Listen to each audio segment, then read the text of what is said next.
Good afternoon, everyone, or good morning, depends where you are in the world. It's Jim Norris from Backstage Insider, and I have with me today Rick Maltese, who's coming from Toronto, Canada. And how are you doing today, sir? Doing great, thanks. Yeah. Good, good. So, first question I wanted to ask was just about your early days and your family and what influence that may have had on your music career. Yeah. Most of the members of my family never really got into music. My dad was the most influential because he tried to play the trumpet and he tried to play the keyboard when it was in front of him. He ended up trading a used car for a piano, and I got a kind of a clunker, but it still worked. And I started competing with my dad. My dad would sit at the keyboard and try and play a melody. I recommend this for parents who want to get their kids to challenge them to try and play as well as you do, because that's what inspired me to want to play. Is just I could tell that I could play it better than he could, so it worked. But anyway, he was a big fan of Duke Ellington. I got some early introduction to jazz. He would have the uh, weak kind of staticky signal from Buffalo. There was a radio station, can't remember the name of it now, but it was a regular jazz station.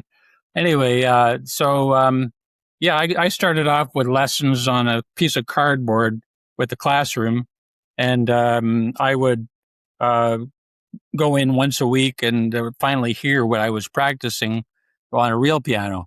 And so that was kind of an interesting experience. And that was starting with not very long period of time, classical. I switched over to, I had an old time stride piano teacher. So stride left hand, you do that bump, bump, bump while you're trying to do the, and I ended up playing everything that way for a while, even Beatles with a stride, which is kind of weird.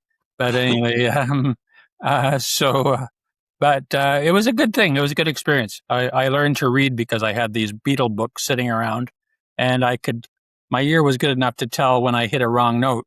And having it on the screen, or sorry, not on the screen, but in the music sheets, I could tell what I should be playing. So that was great. That was a good learning experience. I Excellent. start, yeah. And did you take the typical conservatory lessons at all? Funny enough, I kind of got a grade 1, I think, in that little class at school, public school. But it took me a while after like doing pop lessons before I got into classical, and I went up to grade 10, and that in the space of about 3 or 4 years, I accelerated all the grades and finished grade 10. That was at the Royal Conservatory, and had some really good teachers. Went to university, studied for 1 year. I was going to go into composition. I quit because they didn't offer to study the masters like Beethoven and Bach until fourth year. And I thought that's kind of backwards. They wanted me to study the Canadian composers, which I wasn't a big fan of at the time. And so I kind of didn't graduate, and but I kind of self-taught all the rest of my life. And now I'm a composer. I could call myself legitimately, and a songwriter. Excellent. So, what Yeah. university was that you started at? University of Toronto. Okay, I had the similar experience. I went to U of T, Yeah. and I always call it music by dead guys, because that's kind of what it was focused on. Nothing after 1900. Uh, so, but still, in those days, that was a long time ago. There wasn't much choice. Nowadays, there's so many options with Humber College and a lot of the other places that you can go. Yeah. Um, a lot of training. So, how old were you when you actually went out and played in front of an audience? About about 20. Like Okay. I instead of going into university after first year, I went directly into a rock band and toured across Canada.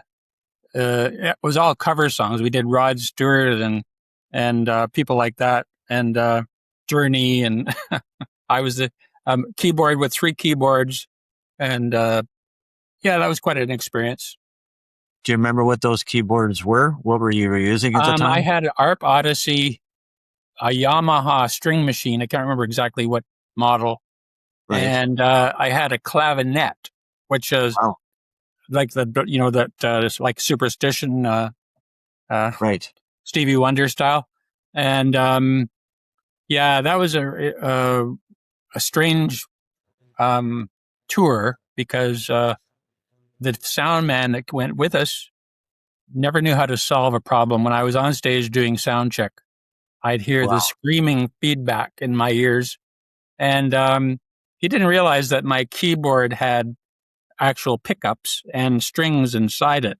You can't see Right. it, but the feedback was coming from the vibration, like a guitar gets feedback, like Right. when those heavy rockers leave the strings open. Yeah. Yeah, so I was getting that feedback, and it actually damaged my ears, I think. Oh no. So what kind of keyboards do you use nowadays at home and on when you go out and So play I some? have a Roland RD88, Okay. which I like, and I have a little portable 15 kilogram piano that's Yamaha Piaggio, and it has good sounds, but of course it's not as high fidelity because it's a portable keyboard, not really professional. But it's just so lightweight. I like to take it for some, the gigs that are. I often do seniors residences, that kind of thing. Use it for. Right. Yeah, yeah. More professional gigs. I take the RD88. Right. Excellent. And do Yeah, you have an acoustic piano at home? yeah. I have a nice upright. It's called a Wagner. Oh yeah. Yeah, a nice. Well, it's tall. That's how you get a good sound. The bass response is better on those tall pianos. So Right. yeah, that's good. Excellent. And when Yeah. did you start recording your music? I've been learning to do some engineering for quite a while, where I actually, took some online courses, and I have Logic Pro and a nice um, audio interface. And yeah, so I started recording myself more improved. I remember doing an experiment where I did a Christmas album. And this was an interesting experiment where I used just a little portable um, 4N, what was it called now? A well-known portable recording unit with 4 tracks Right. and Zoom. Yeah, Zoom 4N. You know the one? Uh, Sure. Yeah. and it's got 2 mics and 2 inputs. So what I did is I used the 2 inputs. I set it up like where I could actually, it's a player piano. So it's a Yamaha with the mechanics of a real player piano. Right. So it's got a robotic interface inside, but it's an expensive grand piano that's $32,000, and so you can record. It plays back almost exactly the way you played it with the pedal included. And so that allowed me to set up the mics just exactly where my head was, and so the Right. mics were stereo, and I kind of simulated what I was hearing. I thought it was kind of a clever approach, and it worked. I had quite a nice recording, and that's still available on Bandcamp. Yeah, Excellent. yeah, So so, I read in your yeah. bio or somewhere that you were musical director at the Royal York in Toronto. Well, that was interesting. Yeah, you could say I was kind of a musical director of the hotel because at Christmas they hired us to do Christmas caroling around the hotel. But actually, I was in a Right. single restaurant at called Piper's in the Piper's Lounge, and Right. and they had singing waiters and wait staff. That was quite an interesting opportunity. I had to audition them. They had to be good at waiting on tables, but they also had to prove they could sing. So I auditioned them, and I also helped them develop a repertoire, and I accompanied them, just piano. That was quite a fun couple of years I was there. Yeah, Excellent. yeah, Yeah, we were just talking about that. Some restaurant we were at in Orlando that did that, where the staff sang and they had to wait and they had to sing and play the violin or whatever it is they did. yeah. That's exciting. There was an opera in New York City. There was where opera singers would get up. You're being served by opera singers, and they get up and do an aria. It's quite Yeah, a that's quite sensational thing. interesting. Yeah. So you have a new, um, according to my friend Eric Alper, you have a new single that you just brought out recently.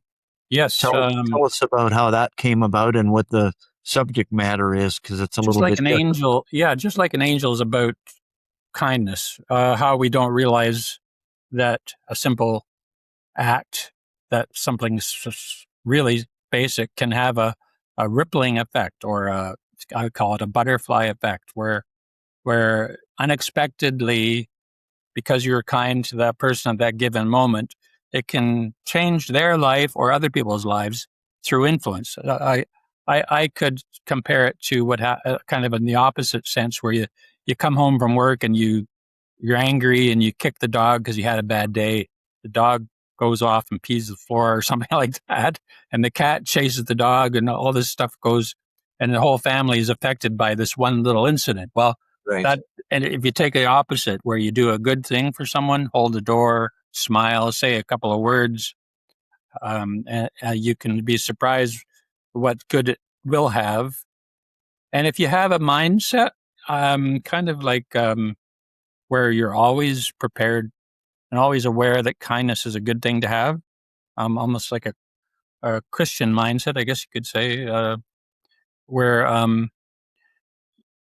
people will respond, and it could change them. It could save someone from even suicide if it's the right moment. When they're thinking that life is hopeless, you can you can actually affect someone in a positive way just by it.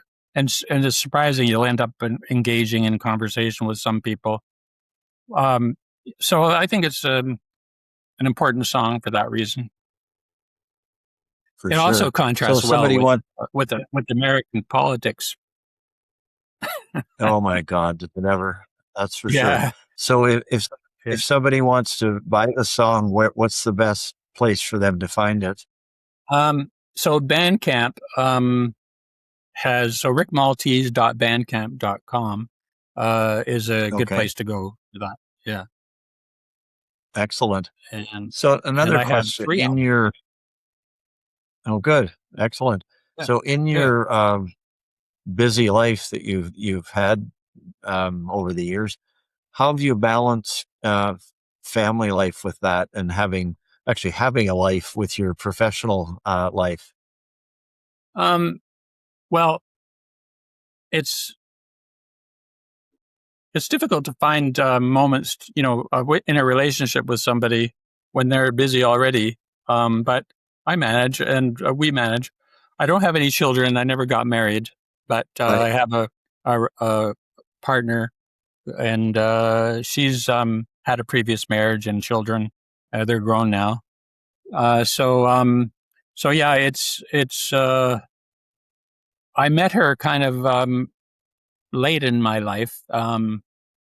So I was already, just within the last 15 years, and it was kind of unexpected. I didn't expect to find another mate, I guess you could say. And I even Uh, wrote a song called "Late in Life Surprise" based on that. Yeah, Excellent. yeah. And for people that are just starting out, somebody that's in their teens, let's say, and they're just starting to play an instrument, what would be the best advice that you could give them to have a successful career and a happy career as well, I guess? Well, that's a good question, and I'm glad you asked, because I've written a book called "Guide to Total Musicianship," and and that book is breaks down 10 key points that make you a good musician. And even though there's more than 10, I sort of narrow it down. I have some extra chapters that cover a couple of other topics, but Right. yeah. So it's not released yet, but I do have the most important thing. First and foremost is training your ear. So to play by ear, or to understand what you're hearing by listening, and then going and trying to recreate it at a keyboard or on your other instrument that you play. That's a crucial step, and you don't have to know the theory, but I think if you learn the theory too, you're doing really well. Like that's where you have to marry the two, but that one can help the other. And as I explained with that Beetle book that I had, where you're looking at the screen and you can uh, play along with the recording, and you can test whether you're hitting the right note because your ear will see what's on the screen, what you're guessing what it should be. When you actually hit the right note, you're teaching yourself that that's an E flat on close to the top of the treble clef, right? And those kind of things will emerge by trying. So yeah, your training is really high on my list. I have the sight reading. There's a lot of things that people have to know about sight reading, where you can look and scan over the whole page and quickly assess the things that you need to address when you start performing it. And so I have a book on that. A chapter on that explaining that aspect. Excellent. And Yeah. where will that book be available? Well, Once right now the first chapter is available on my website, okay. but the actual it won't be released until probably August, Okay. and uh, it'll be in the PDF form or in the physical form where you just order it to be delivered from Amazon. Right. Yeah, Yes, Amazon's a good platform to yeah, publish yeah, for sure. Well, it's been great talking to you today, Rick, yeah. and Thanks, Jim. I'll And let you I'll let you know, and our friend Eric, of course, when all this is out there. I And was actually, before we started recording, you said a few things about your past, and I think it probably doesn't get talked about enough. But I think you have quite an interesting past with Canadian Music Magazine, etc. yeah, I've been at it a while, that's for sure, and Yeah, continue to do new things. yeah. So yeah, have a good week. Take care. Okay, Jim. Thanks. Bye.